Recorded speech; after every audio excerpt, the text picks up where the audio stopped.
Praise the lord. ఆదికాండము 19వ అధ్యాయము 26వ వచనము చదువుకుందాము. అయితే లోతు భార్య అతని వెనుక నుండి తిరిగి చూచి ఉప్పు స్తంభమాయెను. లోతు భార్య కుటుంబము సొదొమ గొమొర్రా పట్టణాల దగ్గర వాళ్ళు నివాసం చేస్తున్నారు. అయితే సొదొమ గొమొర్రా పట్టణాల పాపం మరి ఎంతో భయంకరంగా విస్తరించింది.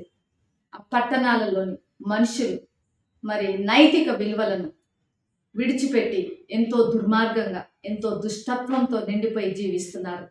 దేవుని భయం లేదు, దేవుని యందు భక్తి లేదు, దేవుడు అంటే వారికి ఎంత మాత్రం కూడా గౌరవం లేదు.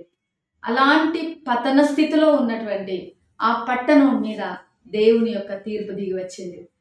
మరి దేవుడు ఆ పట్టణాల మీద తీర్పు తీరుస్తూ మరి దానిని నశింపజేయాలని ఆయన పూనుకొని ఉన్నాడు. అలాంటి సందర్భంలో లోతు నీతిమంతుడిగా ఉన్నాడు కాబట్టి లోతును ఆయన కుటుంబాన్ని రక్షించాలని, కాపాడాలని అబ్రహాము చేసినటువంటి విజ్ఞాపనను బట్టి దేవుడు తన దూతలను అక్కడికి పంపించాడు. అలాంటి పరిస్థితులలో మరి దూతలు వచ్చినప్పుడు వారికి ఆతిథ్యం ఇచ్చుటలో లోతు నిమగ్నమై ఉన్నాడు. అలాంటి పరిస్థితులలో ఆ యొక్క స్థానికులు మరి ఎంతో బహుభయంకరంగా లోతు కుటుంబం పట్ల, వచ్చినటువంటి అతిథుల పట్ల ప్రవర్తించినప్పుడు దేవదూతలు వారి యొక్క కన్నులకు గుడ్డితనాన్ని కలుగజేసి లోతును తన కుటుంబ సభ్యులను త్వరపెట్టి వారిని తీసుకొని పట్టణం వెలుపలికి మరి పంపించారు. అలా పంపించుటలో ఒక మరి నిర్దిష్టమైనటువంటి లేదా ఒక కఠినమైనటువంటి ఆజ్ఞను జారీ చేశారు. ఏమిటి అంటే సొదొమ గొమొర్రా పట్టణాలకు ఏమి జరిగినప్పటికీ, ఎలాంటి శబ్దాలు వినిపించినప్పటికీ మీరు వెనుకకు తిరిగి చూడకూడదు అనేది ఆ నియమం. అలాంటి పరిస్థితులలో లోతు తన భార్య, తన 2 కుమార్తెలు వస్తున్నప్పుడు మరి దేవుని ఒక ఉగ్రతను బట్టి అగ్ని గంధకములు సొదొమ గొమొర్రాల పైన కుమ్మరించబడినప్పుడు ఆ శబ్దం మరి బహుభయంకరంగా ఉన్నప్పుడు మరి లోతు భార్య వెనుకకు తిరిగి చూచింది, ఉప్పు స్తంభమైంది. అసలు ఈ లోతు భార్య ఎవరు అని మనం చూసినట్లయితే లోతు భార్య ఎక్కడ పుట్టిందో మనకు తెలియదు, ఎప్పుడు పుట్టిందో మనకు తెలియదు. ఆమె యొక్క తల్లిదండ్రులు, తోబుట్టువులు, ఆ కుటుంబ నేపథ్యం కూడా మనకు తెలియదు. ఆమె పేరు కూడా మనకు తెలియదు.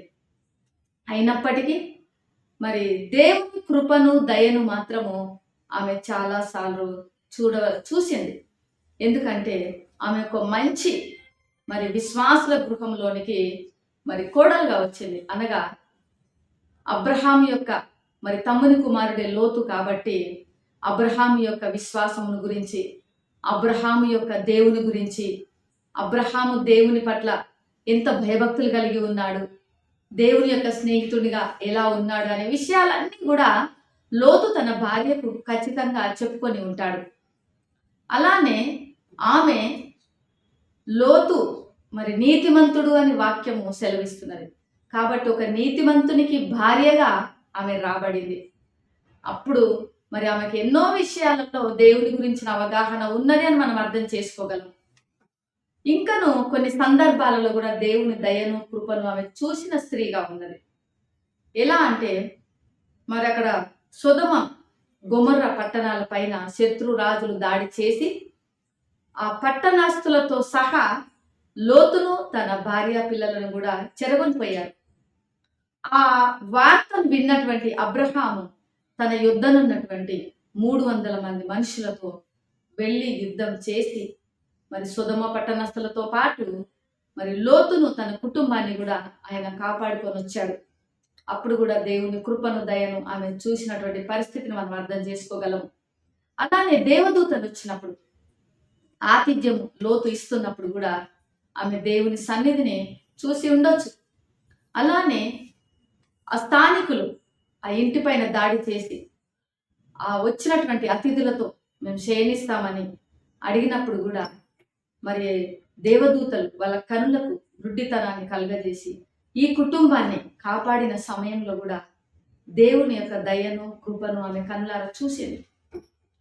అలా ఎన్నో సందర్భాలలో ఆమె దేవుని కరుణ కటాక్షములను చూసినప్పటికీ కూడా మరి ఆమె ఇంకను ఆ పాత జీవితం వైపే, ఆ లోకానుసారమైన జీవితం వైపే, ఆ లోకంలో ఉన్నటువంటి శరీరాశ, నేత్రాశ, జీవపు డంబం వైపే ఆమె దృష్టి పెట్టింది.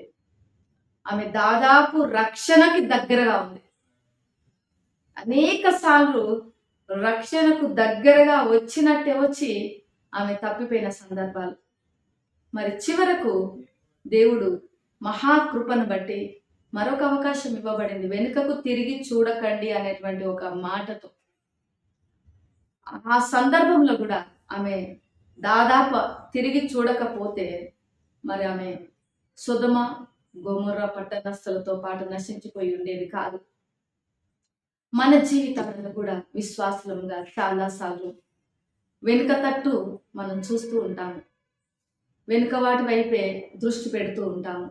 ఒకవేళ మంచి వాటిపైన దృష్టి పెట్టడంలో తప్పు లేదు, కానీ మరి యేసు ప్రభువుల వారు వాక్యములు సెలవిస్తున్నారు, వెనుకున్న వాటిని మరిచి ముందున్న వాటిపైన మనము దృష్టి పెట్టాలి.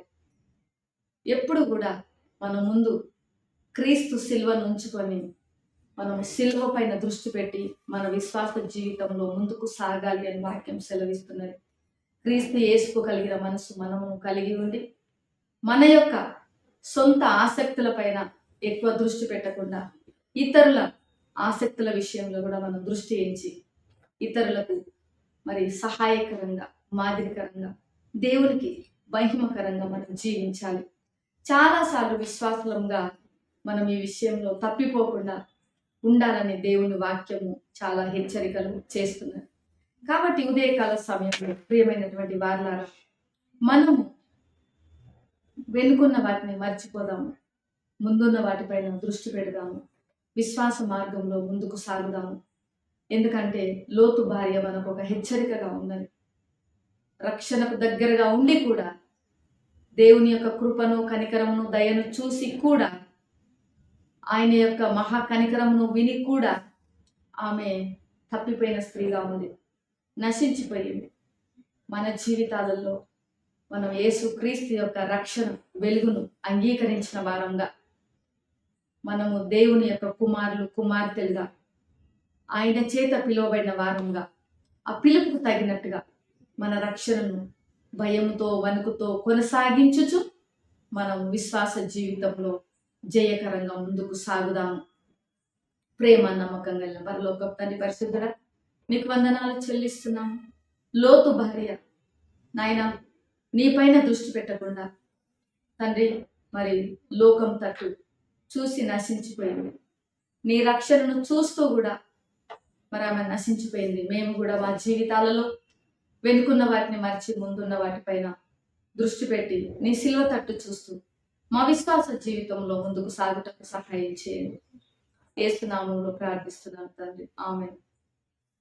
దేవుడు మిమ్మల్ని దీవించును గాక.